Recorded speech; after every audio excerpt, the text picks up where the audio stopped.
தோசை எந்த தோசையை பிடிச்சிருக்கு? முட்டை தோசையை பிடிச்சிருக்கு. தேங்காயம் உளுந்தும் சேர்த்து நல்ல வடிவாக அடிச்செடுத்து வச்சுக்கிறோம். அதையும் சேர்த்து கொள்ளுவேன். தோசை வெந்து வந்துட்டு அடுத்த பழம் திருப்பி விட போகிறேன். நாங்கள் இந்த தோசையை சுட்டு எல்லாருமே இருந்து சாப்பிட்றோம். உண்மையில சந்தோஷமாக இருக்குது. வணக்கம் வரவுகளே. இன்றைக்கு பார்த்தீங்கன்னா ஒரு அருமையான சமையல் காணொலி ஒன்று தான். என்ன காணொலின்னு பார்த்தீங்கன்னா நாங்கள் இன்றைக்கி தோசையும் சுட்டு நல்ல ஒரு சம்பளம் தான் ஒரு இடித்து எடுக்க போகிறோம். இது தோசைன்றது எல்லாருக்குமே பிடிச்சிருக்கு, நல்ல டேஸ்ட்டாக இருக்கும். அதோட சம்பளம் சேர்த்து சாப்பிட நல்ல டேஸ்ட்டாக இருக்கும். அப்போ இந்த தோசை எப்படி சுடுறதுன்றது தான் இந்த காணொலியில் பார்க்க போகிறீங்க. வாங்க அப்படியே காணொலிக்குள்ளே போகலாம். நான் தோசை சுடுறதுக்கு உடைச்ச உளுந்து 1/4 கிலோ உளுந்து எடுத்துருக்கிறேன். இதுக்கு நான் தண்ணி விட்டு ஒரு 2 மணித்தியால் ஊற விட போகிறேன். இதில் 2 மணித்தியால் ஊறினா காணும். உளுந்தனக்கு 2 மணித்தியால் ஊறிட்டு நான் நல்ல வடிவாக கழுவி அரிச்சு எடுத்து வச்சுருக்கிறேன். அதோட தேங்காயும் ஒரு பாதி தேங்காய் திருப்பி எடுத்து வச்சுருக்கிறேன். இது 2ஐயும் சேர்த்து நான் மிக்சியில் நல்ல வடிவாக அடிச்சு எடுக்க போகிறேன். நான் இப்போ மா எடுத்துருக்கிறேன். இது என்ன மானா கோதுமை மா. நான் அவிச்சு எடுத்தேன். 2 சுண்டு மா எடுத்துருக்கிறேன். அவிச்சு நல்ல வடிவாக அரிச்சு வச்சுருக்கிறேன்.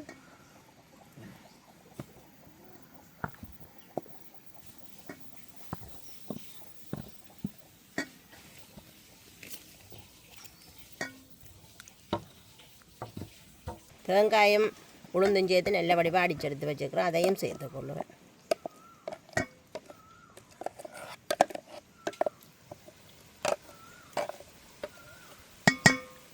நான் 2ஐயும் சேர்த்து நல்ல வடிவாக கரைக்க போகிறேன். தண்ணி விட்டு கரைக்க போகிறேன். அளவான தண்ணி விட்டு கரைக்க வேணும். நல்லா கரைச்சா தான் உங்களுக்கு நல்லா பிடிச்சி நல்ல சுட்டான தோசை வரும்.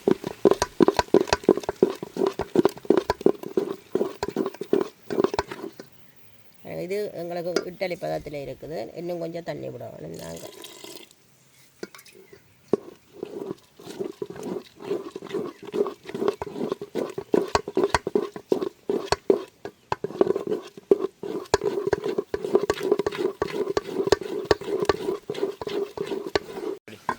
நான் இந்த பதத்தில் கரைச்சிருக்கிறேன். இதை கொண்டு வச்சு மூட போகிறேன். கொஞ்சம் புளிச்சு வரட்டும். எனக்கு நான் தோசைக்கு நல்லா பொரிச்சு மிளகாயெல்லாம் பொரித்து தான் சம்பல் செய்ய போகிறேன். பொரிக்கிறதுக்கு தேவையான தேங்காயை சேர்த்துக்கொள்ளுவேன். நான் மிளகாயை சேர்க்குறேன். நான் கொதிச்சுட்டு மிளகாயை சேர்க்குறேன்.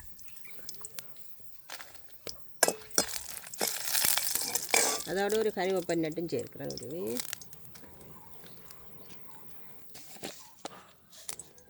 கொஞ்சமாக பெருஞ்சீரகம் சேர்க்குறேன். எல்லாத்தையும் நல்லா பொரிச்சு காக்கிறேன்.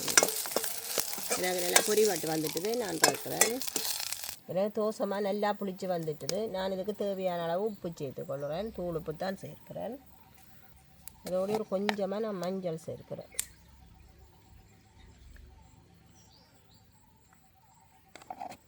எல்லாத்தையும் சேர்த்து கலந்து விடுவோம். நாங்கள் நல்லா கரைப்போம். நாங்கள் இந்த மஞ்சள் தூளை கரைக்க சேர்த்தும் கரைச்சி வைக்கலாம். முதலையும் கரைச்சி வைக்கலாம். இப்போ வந்து நாங்கள் சேர்க்கல. அவனுங்கிற விருப்பத்துக்கு ஏற்ற மாதிரி இதை கொஞ்சம் திக்காக இருக்குது. ஒரு கொஞ்சமாக நான் தண்ணி சேர்க்க போகிறோம். கொஞ்சம் தண்ணி சேர்த்தா காணும்.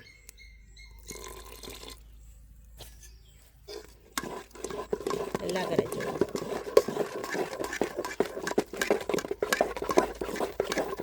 நாங்கள் கரைக்க வந்து இப்படி ஒரே பக்கம் கரைக்கணும். அப்போ தான் எங்களுக்கு தோசை நல்லா பொங்கி வரும்.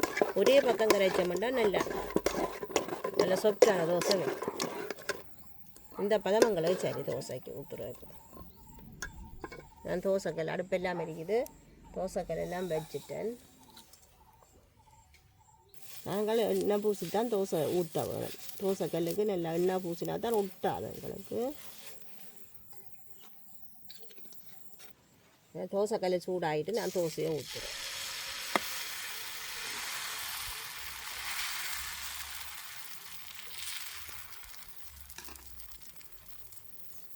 தோசை வெந்து வந்துட்டு அடுத்த பழம் திருப்பி விட போகிறேன். நாங்கள் தோசை வந்து நாங்கள் ரவையில் செய்யலாம், அரிசி மாவில் செய்யலாம், கோதுமை மாவில் செய்யலாம். நாங்கள் கோதுமை மா தோசை தான் செய்யலாம். ரவை தோசை செய்யலாம், அரிசியிலையும் செய்யலாம். பாருங்க இப்படி வந்துடுங்க அந்த தோசை. எனக்கு மற்ற பழமும் தோசை சுடுபட்டுட்டு அப்படியே எடுக்க போகிறோம். எடுத்து நான் அந்த விசில வைக்கிறேன். அப்படியே நாங்கள் ஒன்றா ஊற்றி எடுப்போம் எல்லா தோசையும்.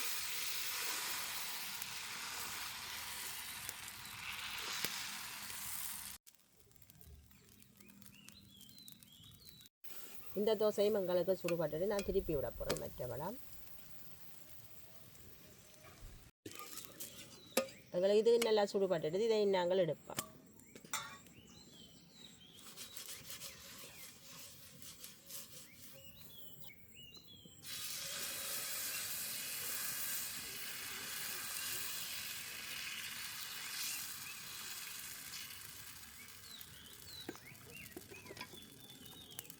இப்போ நாங்கள் தோசைக்கு இடி சம்பல்லாம் செய்ய போகிறோம். அதுக்கு நாங்கள் செத்தலும் பெருஞ்சீரகம் கறிவேப்பிலையும் நல்லபடியாக பொரிச்சு எடுத்துருக்கிறோம். அதோட தேங்காய் பூ வெங்காயம் எடுத்துருக்கிறோம். இப்போ நாங்கள் வாங்க சம்பல் செய்வோம்.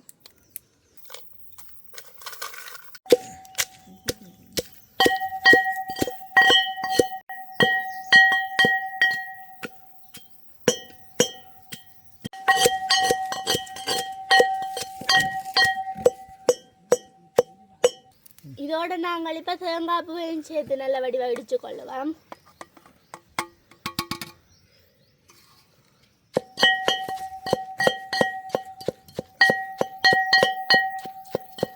இப்போ நாங்கள் சம்பல் எல்லாம் இடித்து எடுத்துட்டோம். இனி நாங்கள் இதை வலிச்சு எடுப்போம்.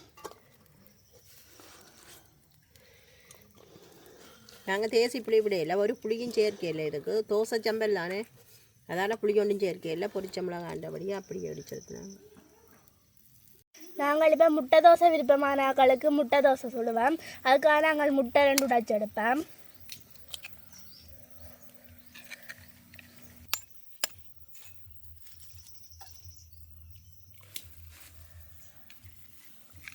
நாங்கள் இதுக்கு தேவையான அளவு உப்பு சேர்த்துக்கொள்வோம். இப்போ நாங்கள் நல்ல வடிவாக கலக்கி எடுப்போம்.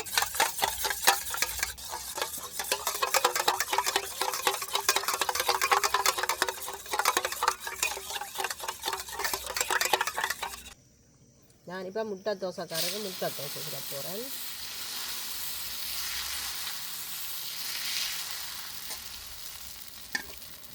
முட்டையெல்லாம் நல்ல வடிவாக அடித்து தந்திருக்கிறேன். அதை மேலே கொடுப்பேன். ஒரு பக்கம் வெந்துட்டுது. நான் ஒரு இதையும் திருப்பி போட போகிறேன்.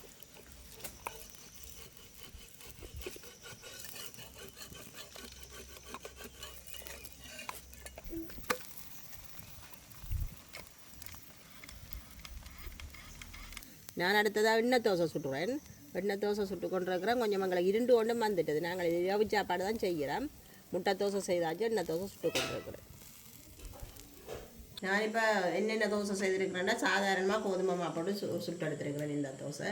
இதுக்குள்ளே பார்த்தா எண்ணெய் தோசையும் இருக்குது, முட்டை தோசையும் இருக்குது. சின்னாக்களுக்கு செய்திருக்கிறேன். அவியால் சாப்பிடணும். அவியலுக்கு எண்ணெய் தோசையும் முட்டை தோசையும் வைக்க போகிறேன்.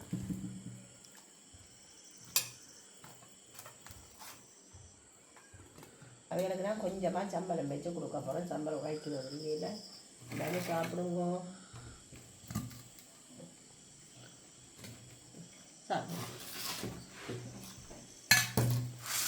நாங்கள் இந்த தோசையில் சாப்பிட போகிறோம்.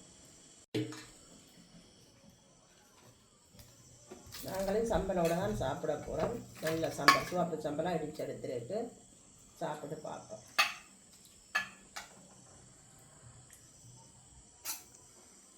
முட்டை தோசை எந்த தோசையை பிடிச்சிருக்கு? முட்டை தோசையை பிடிச்சிருக்கு. அப்படி முட்டை தோசையில் வச்சுட்டு சாப்பிடுவோமே. நாங்கள் எல்லாரும் சாப்பிட போகிறோம்.